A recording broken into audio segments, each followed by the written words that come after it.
बात बेबात पे अपनी ही बात कहता है। मेरे अंदर मेरा छोटा सा शहर रहता है। दोस्तों, मेरा नाम है नीलेश मिश्रा। कहानियां सुनाता हूं। दोस्तों, आज मैं आपको सुनाने जा रहा हूं अपनी मंडली की सदस्य अनुलता राज नायर की लिखी कहानी फौजी की डायरी।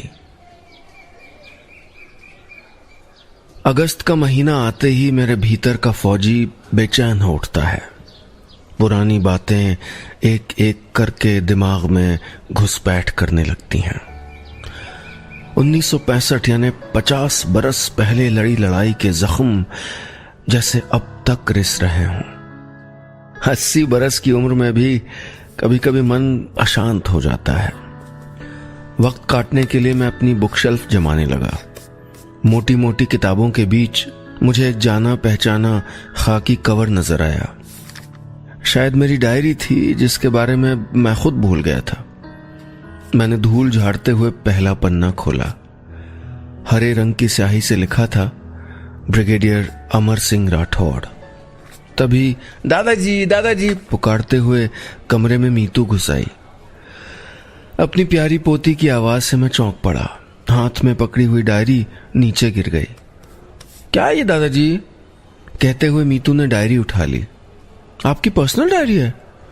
उसने हैरानी से उस पुरानी डायरी के पन्ने पलटते हुए मुझसे पूछा। ला मुझे दे। कहते हुए मैंने उसके हाथ से वो डायरी ले ली और खुद पलटने लगा उसके पन्ने। पतझड़ के पत्तों जैसे पन्ने थे वो, बेनूर, बेरंग, रूखे, मगर उनमें लिखा हर एक लफ्ज अपने भीतर कई कई रंग छुपाए हुए था। हर पन्ने पर बातें थीं, किस्से थे, कहानियां थीं। बीते दिनों की खुशबू आ रही थी डायरी के पन्नों से। क्या दिन थे वो भी। डायरी देखकर मीतू बच्चों की तरह जिद करने लगी थी। क्या लिखा है इसमें? बताइए ना दादाजी प्लीज। मेरी 20 बरस की पोती मेरी पर्सनल डायरी पढ़ना चाहती है। पिछले कई दिनों से शायद मैं भी यही चाहता था कि अपने जीते जी बच्चों को सौंप दूं अपना सब कुछ, अपना अतीत भी। कुल 4 लोगों का परिवार ही तो है हमारा। एक मैं, बूढ़ा रिटायर्ड मिलिट्री ऑफिसर। दूसरा मेरा भतीजा मानस, जो मेरे जुड़वा भाई कैप्टन सुमेर सिंह राठौड़ का बेटा है। वो भाई जो मेरा पल पल का साथी था। यहां तक कि युद्ध के मैदान में भी हम साथ साथ थे। वो भाई जिसकी शहादत का दर्द मेरे सीने में आज भी पल रहा है। तीसरी सदस्य है मानस की पत्नी और चौथी है मीतू। सामने बैठे मेरे छोटे से परिवार के तीनों सदस्यों की आंखें मुझ पे टिकी हैं, जैसे न जाने मैं किन रहस्यों से पर्दा उठाने जा रहा हूं। मैंने पन्ना खोला। ऊपर लिखा था अगस्त की एक आम सी सुबह 1965। मैं पढ़ने लगा बरसों पुराना अपना ही लिखा हुआ। मैं यानी अमर और सुमेर बारी बारी से माँ को समझाते जा रहे थे, मगर माँ तो माँ थी, उन्हें कौन समझा सकता था। आज नहीं वो मिलिट्री स्कूल की प्रिंसिपल थीं और न ही एक फौजी की तेज तर्रार पत्नी। आज वो सिर्फ और सिर्फ एक माँ थीं जिनके दोनों लाडले बेटों को एक साथ भारत पाकिस्तान युद्ध में जाने का आदेश हुआ है। इस नाजुक मौके पे न जाने कैसे देश प्रेम के जज्बे से भरी इस औरत के मन में एक आम सी माँ ने घुसपैठ कर ली थी, जिसके लिए अपने बच्चे सबसे खास हैं, जो हर हाल में उनको खुश और सुरक्षित देखना चाहती है। शायद खुदा ने माँ के मन को बनाया ही ऐसा है, कच्ची माटी के घड़े जैसा। कमरे में सन्नाटा छाया है। मैं खो गया हूं उस एक पन्ने को पढ़कर। मन अनजाने ही पहुंच गया 50 साल पहले, हिंदुस्तान और पाकिस्तान की सीमा पर, जहां जंग छिड़ गई है, जहां आपाधापी है, अविश्वास है, साजिशें हैं, हमले हैं और साथ ही है एक जज्बा कुछ कर गुजरने का, अपने वतन के लिए मर मिटने का। तभी मीतू ने हौले से पूछा, कहाँ खो गए दादाजी? फिल्लौरा। जहां मैंने अपने फौजी करियर की पहली लड़ाई लड़ी थी और सुमेर ने पहली और आखिरी। तब मैं कैप्टन था और सुमेर भी, कैप्टन अमर सिंह और कैप्टन सुमेर सिंह राठौड़। कमरे में फिर वही जिद्दी सन्नाटा छा गया, ठीक वैसा सन्नाटा जैसा युद्ध के बाद खाली पड़े मैदानों में, सीमाओं में और लोगों के दिलों में छा जाता है। आखिर मीतू ने ही भर्राई आवाज में कहा, दूसरा पन्ना पढ़िए ना दादाजी। मैंने भी अपना गला साफ किया और पन्ने के ऊपर लिखी तारीख पढ़ी, 7 सितंबर 1965। पिछले कुछ महीनों से ही सीमा पर पाकिस्तान की अवैध गतिविधियां बढ़ रही हैं। ऑपरेशन जिब्राल्टर के तहत पाकिस्तानी सैनिक विद्रोह भड़काने की नीयत से आम कश्मीरियों के भेष में हमारी सीमा को पार करते जा रहे थे। लाइन ऑफ कंट्रोल को तोड़ने की हिमाकत करने वाले हमारे पड़ोसी को अब सबक सिखाना बहुत जरूरी हो गया था। 1 सितंबर को पाकिस्तान ने अखनूर ब्रिज पे कब्जा करने की ख्वाहिश लेकर ऑपरेशन ग्रैंड स्लैम के नाम से धावा बोला, जिसका हमारी सेना ने डट के मुकाबला किया। हम गिनती में कम थे लेकिन हौसले बुलंद थे। भारतीय वायुसेना की मदद से हमने दुश्मनों को खदेड़ दिया। सैनिकों के जमावड़े के सिवा दूर दूर तक कुछ नजर नहीं आता। रसद ले जाते मिलिट्री के बड़े बड़े ट्रकों की घर्राहट, आसमान का सीना चीरते युद्धक विमानों की चीखें, टैंकों और सैनिकों के कदम ताल करते जूतों की आवाज। सैनिकों को इन आवाजों में भी संगीत के सुर सुनाई देते थे। पढ़ते पढ़ते मैं रुक गया। मैंने डायरी से नजर उठा के देखा तो मेरा लाडला भतीजा मुस्कुरा रहा था। उसकी पलकों के किनारे भी भीगे हुए हैं मेरी तरह। उसने अपने पिता को देखा नहीं था, पर मेरे भीतर जिंदा सुमेर सिंह राठौड़ को वो अच्छी तरह पहचानता है। मेरी चुप्पी से नन्ही मीतू फिर बेचैन हो उठी। दादी, क्या दूसरा पन्ना खत्म हो गया? हाँ बेटा, इस पन्ने में इतना ही। दरअसल उन दिनों मेरी डायरी के पन्ने बड़े बेतरतीब से, बड़े आधे अधूरे से होते थे, हमारे मन की तरह, हम फौजियों की जिंदगी की तरह।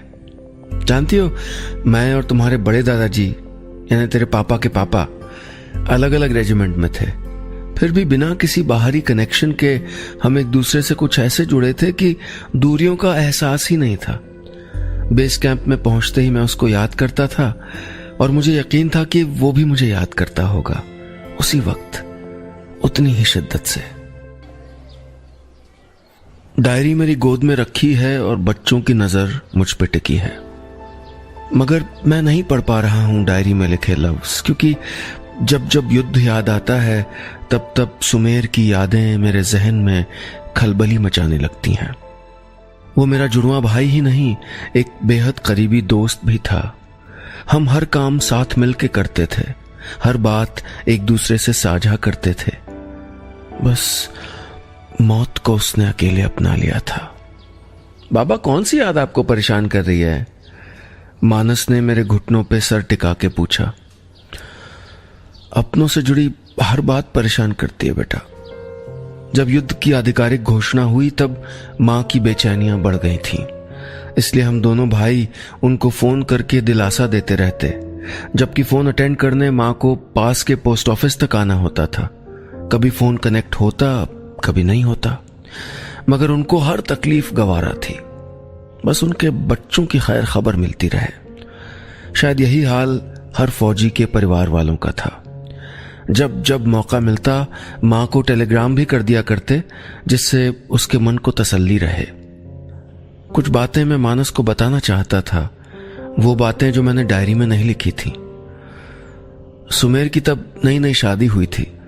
दुल्हन के हाथ से मेहंदी की खुशबू भी नहीं गई होगी और सुमेर गोली बारूद और धुएं की महक में डूबा सीमा पे तैनात था।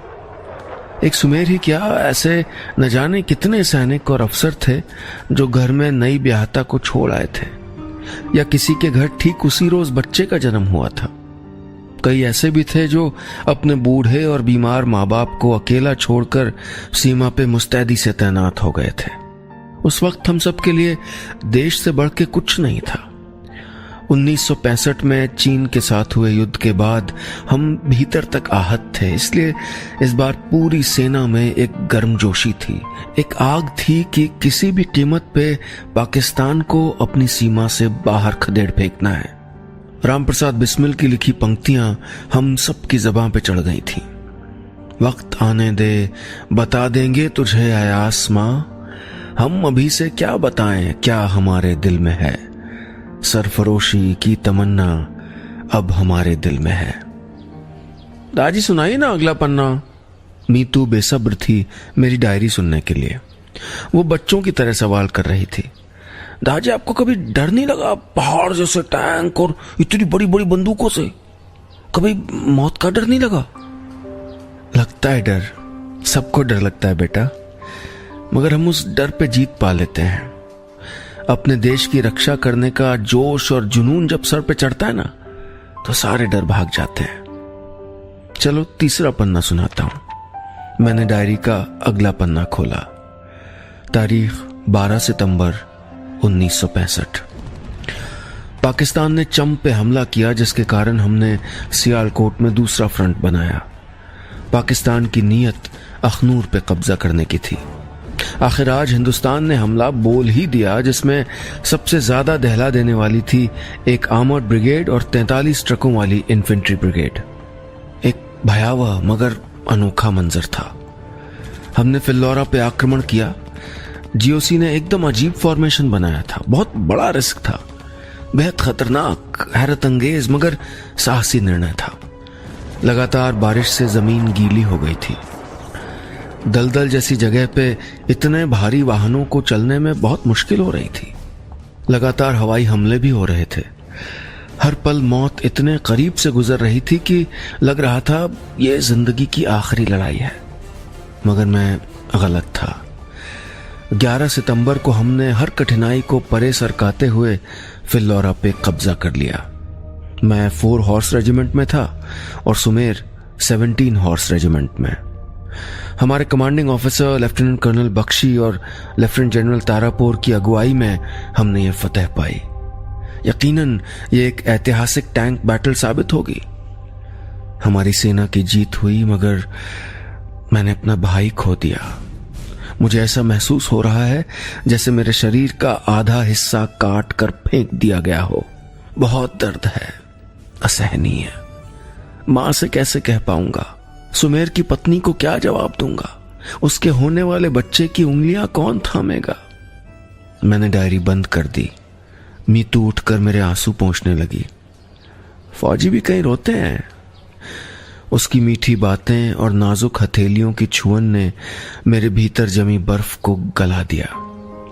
80 साल का रिटायर्ड महावीर चक्र विजेता आर्मी ऑफिसर बच्चों की तरह रोने लगा। मैं सोच रहा था, हर युद्ध सैकड़ों सवाल खड़े करता है। विजय की खुशियों के साथ अपनों को खो देने का गम साथ लाता है। शहीद हुए सैनिक का परिवार गर्व से भर जाता है, मगर उन चौड़े सीनों के भीतर कहीं गहरे दबे उसके दुखों की भरपाई कहां हो पाती है। भरे गले से मैंने उस पन्ने की आखिरी लाइनें भी पढ़ डाली। कोई भी शांतिप्रिय देश युद्ध नहीं चाहता, मगर पाकिस्तान ने हिंदुस्तान को उकसाया था, ललकारा था, तो हम कायरों की तरह चुप कैसे रहते? ईंट का जवाब पत्थरों से दिया गया। और इस बार तो सेना में ही नहीं, आम जनता के भीतर भी गुस्सा भरा हुआ था। पाकिस्तान सारे समझौतों को अनदेखा करके हिंदुस्तान की सीमा में घुसपैठ कर रहा था। बहुत जरूरी था उसको सबक सिखाना। पाकिस्तान ने जो बोया वही काटा। नतीजा इतना बड़ा युद्ध। फिल्लौरा की लड़ाई को अचूक गोलाबारी और शानदार टैंक युद्ध के लिए हमेशा जाना जाएगा। सैनिकों की वीरता और कमांडिंग ऑफिसर की तकनीक का शानदार उदाहरण बन गया था फिल्लौरा का युद्ध। लेकिन मेरे लिए अपने जुड़वां भाई सुमेर को खो देने की एक वजह। मेरी डायरी में लिखी बातें घर में सबको हैरान कर रही थीं। एक रौबदार फौजी अफसर के भीतर पल पल में कमजोर पड़ जाने वाला इंसान छिपा है, ये कहां जान पाए थे वो सब। मुझे भीतर से थकान महसूस हो रही थी। जख्म कितना भी पुराना हो, अगर उसे कुरेदा जाए तो दर्द देता ही है। 50 बरस पुराने उस युद्ध की हर बात मेरे जहन में ताजा थी। देश को मिली जीत के साथ बहुत से जख्म पाए थे हमने। मेरी पोती मीतू अपनी नजरों से ढेरों सवाल लिए कभी मुझे देखती तो कभी डायरी के पन्ने उलटती पलटती। आज एक ही दिन में कितनी बातें जान लोगी? मैंने मुस्कुराते हुए पूछा। दादी, रणछोड़ दास कौन है? अचानक मीतू ने डायरी पलटते हुए एक पन्ने पर रुक के सवाल किया। आपने एक पन्ने पे लिखा है, ब्रावो रणछोड़ दास। मैंने अपनी याददाश्त को टटोला। रणछोड़ दास एक पगी यानी मार्गदर्शक था। वो दरअसल गुजरात के कच्छ भुज इलाके का एक चरवाहा था। हमारी सेना के लिए एक गुप्तचर की तरह काम करता था।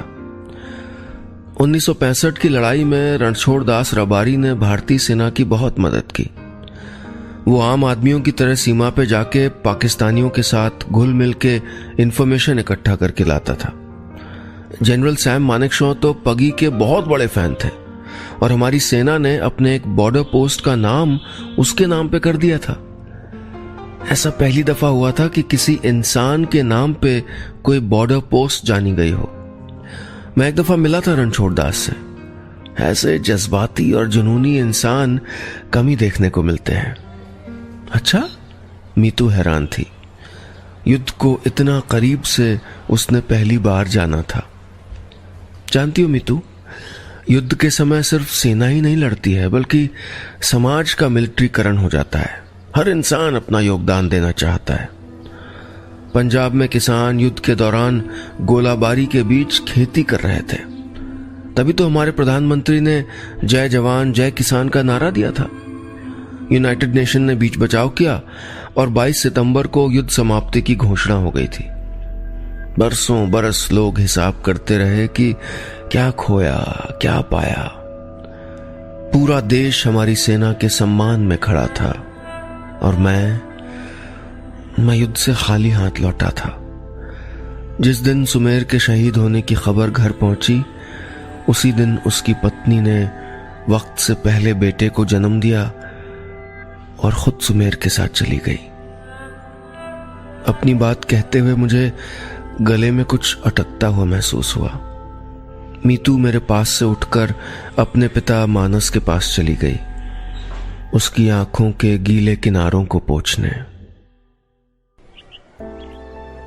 सबके मन भारी हो गए हैं। सामने टेबल पे रखी कॉफी और पकौड़े न जाने कब से ठंडे हो रहे हैं। सबके उदास चेहरे देख के सोचता हूं कि इन्हें अपनी डायरी का कोई तो हंसता खिलखिलाता पन्ना पढ़वा दूं। अपने पूरे जीवन में मैंने कुछ सुख तो जरूर पाए होंगे। कोई पन्ना तो जरूर होगा जिसमें कोई हंसी दबी हो, कोई खुशी छिपी हो। यूं ही पलटने लगा मैं पन्ने लापरवाही से।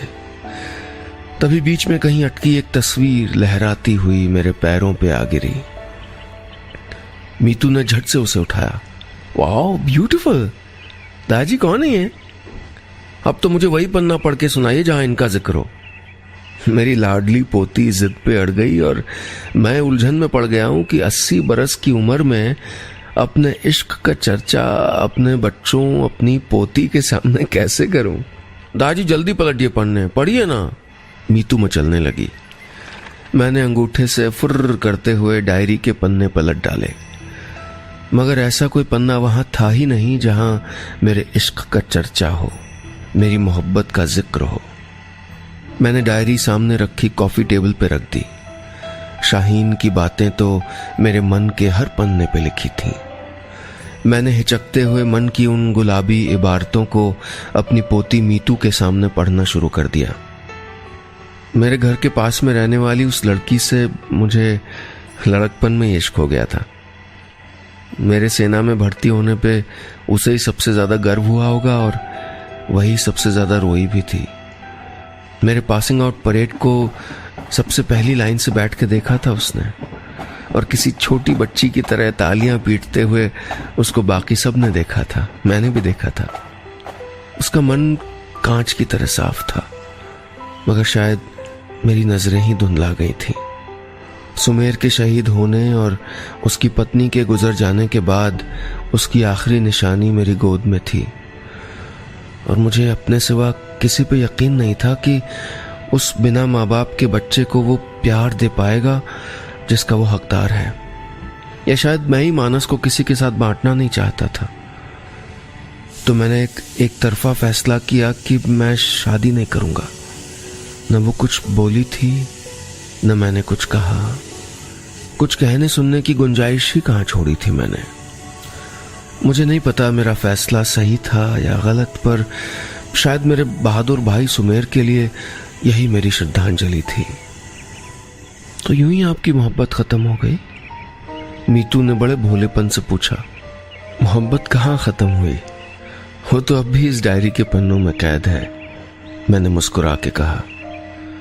कितने भी युद्ध हों, कितनी ही जानें चली जाएं, जमीन सोख लेती है खून की सारी बूंदें, और फिर वहीं कहीं अंकुरित होता है कोई बीज और लहलहाने लगती है मोहब्बत की एक और नई पौध।